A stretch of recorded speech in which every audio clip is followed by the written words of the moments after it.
Assalamualaikum warahmatullahi wabarakatuh. Sebelum masuk ke pembahasan video kami, bantu support channel kami dengan like, subscribe, dan nyalakan lonceng notifikasinya. Al-Imam Sumnun Rohimahullah. Abul Hasan Sumnun bin Abdullah atau Hamzah Al-Hawas, salah seorang sahabat Imam Sari Al-Saqothi, dijuluki sebagai si pencinta karena tema pemikiran dan syair-syairnya adalah mengenai cinta mistis. Sumnun difitnah oleh Ghulam Al-Khalil.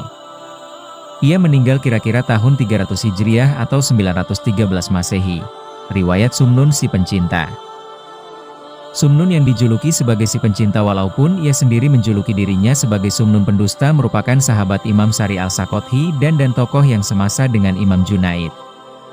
Sumnun memiliki sebuah doktrin yang istimewa mengenai cinta dan doktrin ini lebih diutamakannya daripada doktrin mistik. Jadi berlawanan sekali dengan pandangan mayoritas tokoh-tokoh sufi.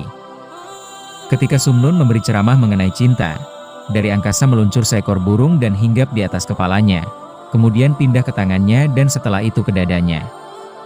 Dan dari dada Sumnun burung itu meloncat ke atas tanah, paruhnya dipatuk-patukan dengan keras ke tanah sehingga mengeluarkan darah. Sesaat kemudian burung itu kehabisan tenaga dan mati. Ketika Sumnun pergi ke Hijaz, orang-orang Faid mengundangnya untuk memberikan ceramah. Sumnun naik ke atas mimbar hendak berkhotbah, tapi tak seorang pun yang mendengarkannya. Maka berpalinglah ia kepada lampu-lampu di dalam masjid itu dan berkata, "Aku akan memberikan pengajaran kepada kalian mengenai cinta." Seketika itu juga lampu-lampu saling bertemburan dan hancur berantakan. Diriwayatkan, di hari tuanya Sumnun menikah dan mendapatkan seorang putri. Ketika si putri berusia 3 tahun, Sumnun sangat sayang kepadanya. Pada suatu malam Sumnun bermimpi dan di dalam mimpi itu ia menyaksikan dirinya telah berada di hari kebangkitan. Ia menyaksikan untuk setiap golongan ditegakkan sebuah panji. Salah satu di antara panji-panji tersebut sedemikian gemerlapnya sehingga menerangi padang-padang surgawi. Golongan apakah yang memiliki panji ini? Sumnun bertanya. Golongan yang oleh Allah dikatakan, dia mencintai mereka dan mereka mencintai dia. Maksudnya, golongan pencinta. Sumnun menyelinap ke tengah orang-orang yang berteduh di bawah panji itu. Tetapi salah seorang di antara mereka mendorongnya keluar. "Mengapa engkau mengusirku?" Sumnun berteriak. "Karena panji ini adalah panji para pencinta, sedangkan engkau bukan seorang pencinta." "Aku bukan seorang pencinta?" teriak Sumnun. "Bukankah orang-orang menjulukiku sebagai Sumnun sang pencinta dan Allah Maha mengetahui apa-apa yang terkandung di dalam hatiku ini?" "Sumnun, dulu engkau memang seorang pencinta. Tetapi sejak hatimu lebih cenderung kepada anakmu itu, namamu telah dihapus dari daftar para pencinta." Di dalam mimpi, Sumnun memohon ampunan kepada Allah. "Ya Allah, jika karena anakku aku akan tergelincir, tunjukkanlah aku jalan yang baik." Ketika Sumnun terbangun, terdengarnya suara gaduh, anak itu terjatuh dari atas loteng dan mati. Selanjutnya diriwayatkan pula bahwa pada suatu ketika Sumnun menyenandung syair, "Tidak ada kebahagiaan bagiku, kecuali di dalam dirimu, jadi, jika engkau menghendaki, ujilah aku." Sesaat itu juga saluran kencingnya tersumbat.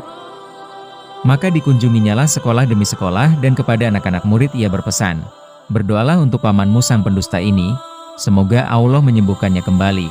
Kisah Sumnun dan Ghulam Khalil. Ghulam Khalil memperkenalkan dirinya kepada Khalifah sebagai seorang sufi. Ia menukar keselamatan yang kekal abadi dengan kenikmatan-kenikmatan duniawi. Di depan Khalifah, ia selalu menfitnah para sufi dengan maksud agar mereka dihukum buang sehingga tak seorang pun memperoleh hikmah dari ajaran-ajaran mereka. Dengan demikian, ia memperoleh kekuasaan yang tidak tercela. Ketika Sumnun dewasa, kemasyhuran namanya tersebar kemana-mana.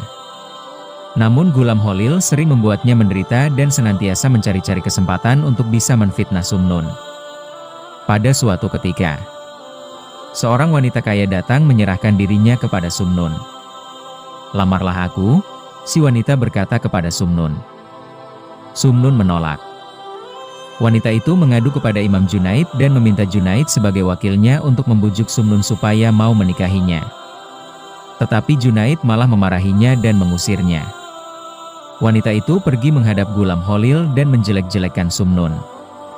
Ghulam Khalil sangat senang dan hal itu segera disampaikannya kepada Khalifah. Khalifah memberikan perintah agar Sumnun dihukum pancung. Algojo telah dipanggil dan ketika Khalifah hendak memerintahkan penggal, tiba-tiba ia menjadi bisu tak bisa berkata-kata. Lidahnya keluh menyumbat tenggorokannya. Malam harinya ia bermimpi dan di dalam mimpi itu ia mendengar suara yang berkata kepadanya, "Kerajaanmu tergantung kepada hidup Sumnun." Keesokan harinya ia memanggil Sumnun untuk dibebaskan dengan segala hormat dan diperlakukan dengan penghargaan yang setinggi-tingginya. Sejak peristiwa itu, kebencian Ghulam Khalil terhadap Sumnun semakin menjadi-jadi. Di hari tuanya Ghulam Khalil menderita penyakit kusta. Ghulam Khalil menderita penyakit kusta. Seorang mengabarkan kepada Sumnun. Sumnun berkata, rupa-rupanya ada beberapa orang sufi yang belum sempurna telah berniat buruk dan melakukan perbuatan yang tidak baik terhadap dirinya. Memang Ghulam Khalil adalah penentang tokoh-tokoh sufi dan telah berkali-kali menyusahkan mereka dengan perbuatannya. Semoga Allah menyembuhkan Ghulam Khalil. Kata-kata Sumnun itu disampaikan orang kepada Ghulam Khalil. Ghulam Khalil bertobat, memohon kepada Allah agar diampuni dosa-dosa yang telah dilakukannya, dan menyerahkan semua harta kekayaannya kepada para sufi. Tetapi para sufi itu tidak mau menerima. Sumber, Kitab Tazkiratul Aulia, Al-Imam Fariduddin Attar Rahimahullah. Wassalamualaikum warahmatullahi wabarakatuh.